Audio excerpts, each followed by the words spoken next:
항상 대한민국의 정확하고 빠른 소식을 알리기 위한 시스코크입니다. 구독과 좋아요는 영상 제작에 큰 힘이 됩니다.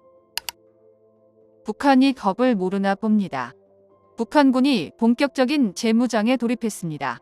많은 국민들이 그동안 미사일 발사 등을 통해 얘네 또 시작이다라고 대수롭지 않게 생각할 수도 있는데요. 그러나 지금 북한은 조금 다릅니다. 이번 도발은 이전과 모든 게 다른데요. 그동안 북한의 도발은 기껏해 해상으로 미사일을 발사하거나 장사정포를 전진 배치하는 게 전부였습니다. 북한의 재래식 전력은 성능이 형편없었고 그나마 있는 물량도 사실 제대로 굴러가는지조차 의심스러운 게 대부분이었습니다. 덕분에 북한과 물리적 충돌이 없었던 것은 아니지만 그때마다 우리 군의 압도적 화력으로 마음만 먹으면 언제든 북한을 초토화할 수 있다는 걸 확인했을 뿐인데요. 지금까지 대한민국과 북한이 싸움은 애초에 체급 차이부터 상대가 되지 않는 게임이었습니다. 그런데 최근 상황이 다르게 흘러가고 있습니다. 잠시 약해진 척 주춤하던 북한은 그 사이 재래식 전력 부활에 필요한 모든 준비를 끝마쳤고 180도 돌변해버렸습니다. 그래서 준비했습니다.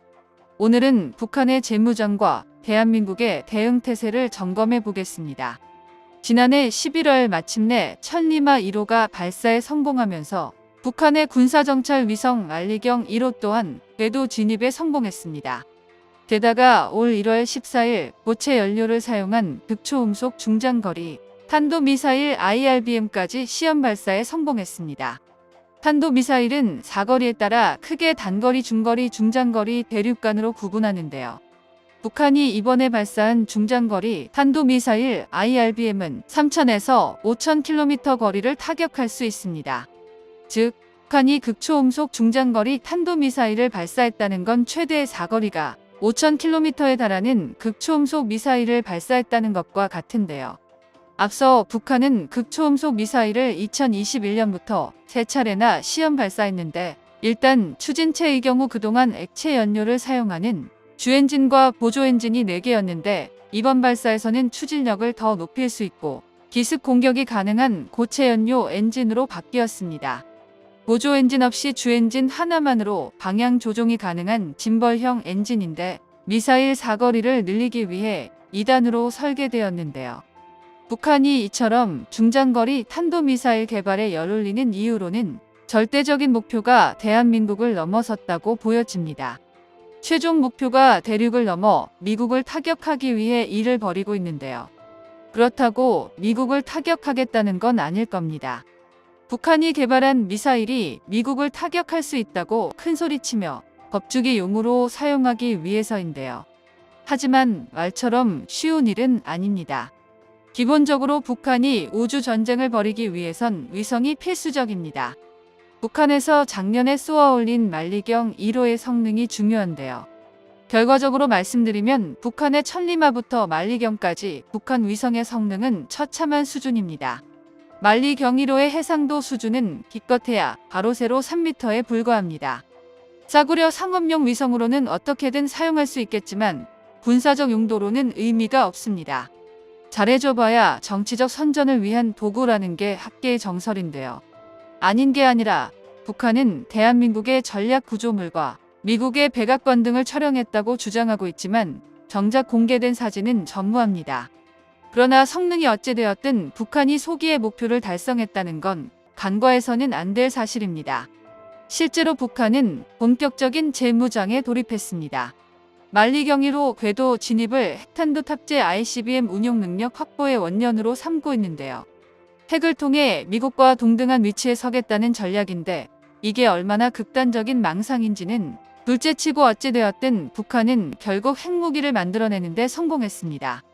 그리고 이를 발사하기 위한 수단인 ICBM과 ICBM의 눈인 군사정찰 위성까지 확보하기에 이르렀습니다. 그렇다면 이제 북한에 남은 건 뻔한데요. 그동안 내팽개치고 있었던 재래식 전력을 재편하는 것입니다. 그 시작이 바로 북한의 재무장인데요. 우선 가장 먼저 눈에 띄는 건 너무나 당연하게도 최전선의 변화입니다. 최근 북한은 지난 2018년 대한민국과의 합의를 통해 파괴했던 GP를 재건설하고 있습니다. 뿐만 아니라 비무장화한 JSAN은 경비병들에게 개인 무장을 지급하고 있으며 NLL 인근 갱도형 해안포 10여 곳을 개방했습니다. 이는 상당히 이례적인 행동인데요.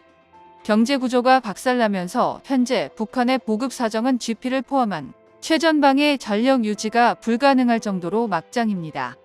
게다가 지금 북한에는 믿는 구석이 있습니다. 우크라이나 전쟁이 대한민국 방산시장에 전례 없던 특수를 불러왔다면 유감스럽게도 북한은 이 덕에 산소 호흡기를 떼고 기사회생할 수 있었습니다. 바로 러시아 덕분인데요. 전쟁이 장기화되면서 러시아는 포탄 부족에 허덕이기 시작했고 북한은 수준이 처참하더라도 대량의 재래식 물자를 보유하고 있었습니다. 서로의 이해 관계가 완벽히 맞아떨어진 건데요. 군사 전문가들은 북한이 러시아에 해당 포탄을 제공한 대가로 100만 발당 3억에서 6억 달러, 한화 약 4천억 원에서 7,800억 원의 대가를 받았을 것이라고 분석하고 있습니다. 국고가 바닥난 북한으로서는 어차피 재고 관리도 어려운 구형 포탄을 처분하는 대가로 재래식 전력을 강화할 자금줄을 확보한 셈입니다. 우크라이나 전쟁으로 대한민국이 민주주의의 무기고가 되었다면 북한은 독재자의 무기고가 된 것입니다. 여기서 끝이 아닙니다. 러시아의 푸틴은 김정은에게 로켓부터 우주발사체 전투기 전차 핵잠수함 전투함정들 중 포탄에 대한 대가로 원하는 기술을 제공한 것입니다. 러시아가 최첨단 기술을 넘겨줬을 확률은 희박하지만 부식 기술 중 그럴듯하게 포장되어 있는 기술을 골라 선심 쓰듯 북한에 제공했을 확률이 크다는 건데요. 이조차도 재래식 군사기술이 80년대에 머물러 있는 북한으로선 감지덕지입니다. 러시아의 자본과 기술이 흘러 들어간다고 해서 북한의 군사기술이 폭발적으로 성장할 것이라 기대하는 건 무리가 있지만 그렇다고 해서 이것이 북한의 군사적 성장을 경계할 필요가 없다는 의미가 되지는 않습니다.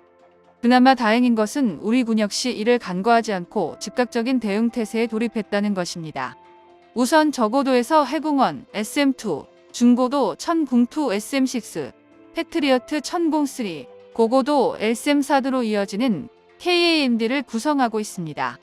최종적으로 우리 군은 총 13단계의 다층 방어망을 구성할 계획인데요. 특히 현재 한창 개발이 이루어지고 있는 LAMD는 최대 40km 고도 10km 이상의 로켓과 포탄을 격추할 수 있어 북한의 장사정포를 방어하는 핵심 체계가 될 예정입니다. 게다가 방어만 하는 게 아니라 반격을 해야 되는데요. LAMD로 핵심 전략시설을 우선 방어하고 북한이 무력 행사에 돌입하기 전에 도발 원점을 파괴할 능력이 필요합니다. 바로 킬체인인데요. 킬체인은 북한의 무력 도발 징후가 포착되면 30분 이내에 선제 공격을 가해 도발 자체를 차단하는 체계입니다. 이를 위해 대한민국은 지난 12월 2일 대한민국 독자 군사 정찰 위성을 발사하는 데 성공했습니다. 우리 군의 군사 정찰 위성은 고성능 전자광학 장비와 적외선 장비를 탑재한 덕에 지상 30cm 물체까지 식별할 수 있는데요. 북한의 만리경 1호와 비교하면 무려 100배 이상 높습니다. 북한의 도발 징후가 포착된다면 이에 맞서 미사일을 발사할 결단만이 필요합니다. 정보가 도움되셨다면 구독과 좋아요 부탁드립니다. 이상 시스코크입니다.